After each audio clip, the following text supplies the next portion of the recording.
नमस्कार। आज हम बात करेंगे सुप्रीम कोर्ट के उस ऐतिहासिक फैसले के बारे में जिसके लागू होने के बाद भारत के जो मठ मंदिर हैं उनकी दिशा बदल जाएगी। भारत चूंकि शुरू से भव्य मंदिरों और मठों के लिए जाना जाता रहा है, शायद यही वजह रही है कि दूसरे देशों में भारत के लिए जो आकर्षण का केंद्र रहा है वो भारत के मंदिरों की भव्यता रही है। इसीलिए इतिहास यदि हम उठा करके देखें तो जब आंदोलनकारियों ने या आक्रमणकारियों ने भारत पर हमला किया तो उन्होंने सबसे पहले मंदिरों को निशाना बनाया। ऐसा इसलिए क्योंकि भारत के जो मंदिर थे वो मंदिर हीरे जवाहरात पैसों इन सब से भरे पड़े थे।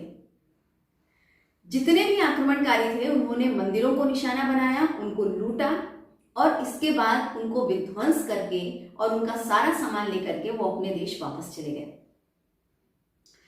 आज भी भारत के 4 लाख मठ मंदिर ऐसे हैं जिन पर जबरदस्ती के जो कानून है वो थोपे गए हैं। ये कानून कब के बने हुए हैं? ये अंग्रेजों के समय के बने हुए ऐसे 35 कानून हैं जो आज भी भारत के 4 लाख मठ मंदिरों पर लागू होते हैं। जिस समय अंग्रेज भारत पर राज कर रहे थे उस समय 1860 में अंग्रेजों ने आईपीसी की स्थापना की थी। इसके बाद 1861 में अंग्रेजों द्वारा पुलिस एक्ट की स्थापना की गई और 1863 में अंग्रेजों द्वारा मंदिरों और मठों को राज्य के अधीन कर दिया। अंग्रेजों ने उस समय देखा कि भारत के जो मंदिर हैं वो काफी भव्य हैं, काफी करोड़ों का इनमें चढ़ावा आता है, लोगों की आस्था है, तो क्यों ना इनको हम राज्य के अधीन कर दें, तो इनका जो सारा पैसा है और जो सारी कमाई है वो हमारे पास आएगी।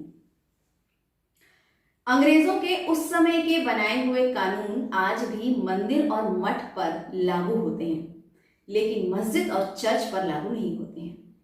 मसलन आज भी दिल्ली का कालका जी का जो मंदिर है वो राज्य के अधीन आता है, लेकिन दिल्ली में स्थित जामा मस्जिद सरकार के नियंत्रण से बाहर है। मुंबई का सिद्धिविनायक मंदिर आज भी राज्य के अधीन आता है, लेकिन हाजी अली की दरगाह आज भी सरकार के नियंत्रण के बाहर है। वैष्णो देवी का मंदिर आज भी सरकार के अधीन आता है, लेकिन हजरत बल की जो दरगाह है वो आज भी सरकार के कंट्रोल से बाहर है। केरल का पद्मनाभ मंदिर जिसमें करोड़ों की अकूत संपत्ति है, ये मंदिर भी राज्य के अधीन आता है, परंतु केरल में स्थित मस्जिद और चर्च ये सरकार के नियंत्रण से बाहर है। इसके अलावा तिरुपति बालाजी का मंदिर ये भी सरकार के अधीन आता है, परंतु उस राज्य में स्थित मंदिर, उस राज्य में स्थित चर्च और मस्जिद ये सरकार के नियंत्रण से बाहर है। आखिर राज्यों में स्थित जो भव्य मंदिर हैं जिनसे करोड़ों का चढ़ावा आता है, इन करोड़ों के चढ़ावों को सरकार करती क्या है?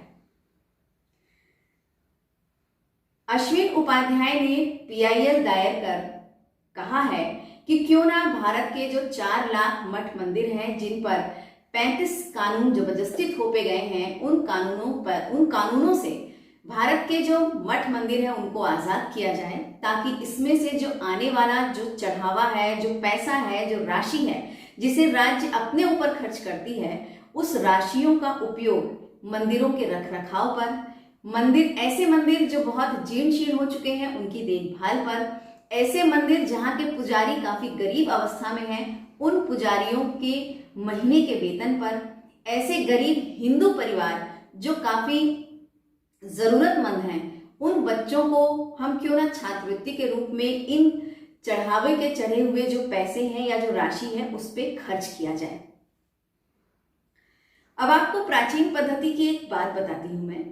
जब हमारे यहाँ मठ पद्धति हुआ करती थी, आज तो हमारे भारत में मठ जो है वो काफी जीर्ण शीर्ण स्थिति पे हैं, लोग केवल पर्यटन स्थल के रूप में देखने जाते हैं, लेकिन प्राचीन समय में भारत में जो मठ पद्धति थी उसको देखने बाहर से लोग आते थे। और भारत में हर मंदिर और हर मठ में कुछ चीजें आवश्यक रूप से होती थी।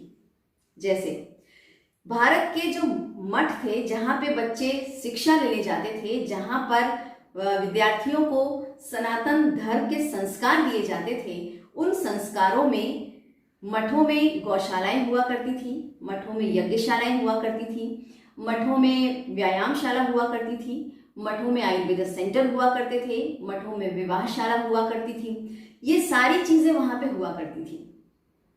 ऐसा इसलिए ताकि एक बच्चे को हम सारी चीजें सिखा सकें।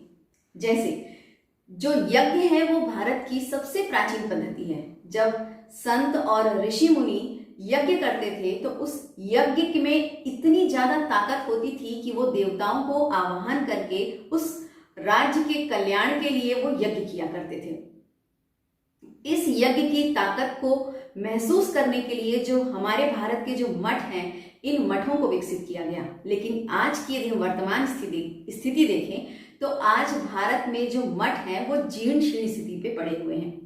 हर मंदिर और हर मठों में गौशालाएं हुआ करती थी, लेकिन आज वर्तमान स्थिति में गौशालाएं भी जीर्ण शीर्ण स्थिति पे पड़ी हुई हैं। व्यायामशाला यदि हम देखें तो व्यायामशाला के माध्यम से पूरे भारत ने पूरी दुनिया को योग और व्यायाम के लिए संदेश दिया। आज वही मंदिर और मठों की जो व्यायामशालाएं हैं उनमें ताले पड़ गए हैं और वो टूटी फूटी पड़ी हुई है।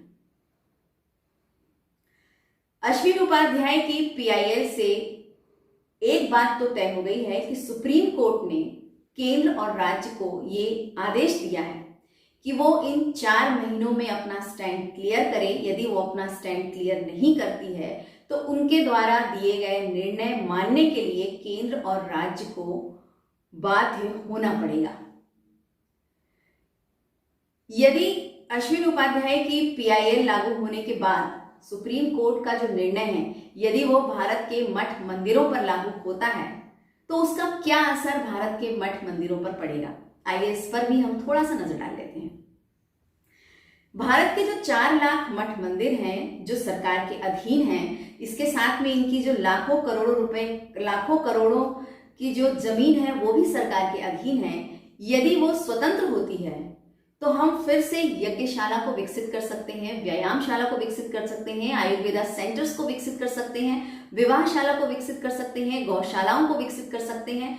कहने का मतलब ये है कि जो पहले की जो सनातन संस्कृति थी, जो सनातन रीति रिवाज थे, जो सनातन पद्धति चली आ रही थी, उनको हम फिर से एक बार विकसित कर सकते हैं। क्योंकि इन मठ मंदिरों से जो करोड़ों का जो चढ़ावा आएगा, जो करोड़ों का जो राशि प्राप्त होगी, उस प्राप्त राशि की कुछ हिस्सा यदि हम ऐसे मंदिरों पर खर्च करें जो गिरने की अवस्था में है, जिनको रख रखाव की आवश्यकता है, तो उन मंदिरों पे खर्च करें, उन मठों पे खर्च करें, गौशालाओं पर खर्च करें, व्यायामशाला पे खर्च करें, तो आने वाले समय में भारत में फिर से एक बार हमको पहले वाला जो स्वरूप है वो देखने को मिलेगा। इसके साथ साथ इन मंदिरों और मठों की आड़ में जो राजनीतिक रोटियां सेकी जाती हैं वो भी कुछ हद तक कम हो जाएंगी। इसके अलावा मंदिर और मठों का जो पैसा है, यदि वो गरीब हिंदू वर्ग में लगेगा तो इससे जो गरीब हिंदू वर्ग है वो भी अपने आप को ऊपर उठा सकेगा।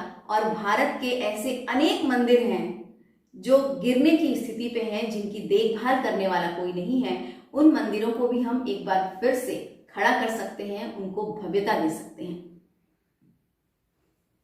कहने का मतलब यह है कि अश्विन उपाध्याय की पीआईएल का असर यदि साल भर में दिखता है तो भारत के जो मठ मंदिर हैं उनकी दिशा भी सुधरेगी और आने वाले समय में भारत में जो प्राचीन मठ परंपराएं हैं वो भी हमको दिखेगी और जो बहुत ढेर सारे जो भव्य ऐसे मंदिर हैं जो विलुप्ति के कगार पे हैं वो भी हमको बहुत जल्द एक भव्य स्वरूप में देखने को मिलेंगे।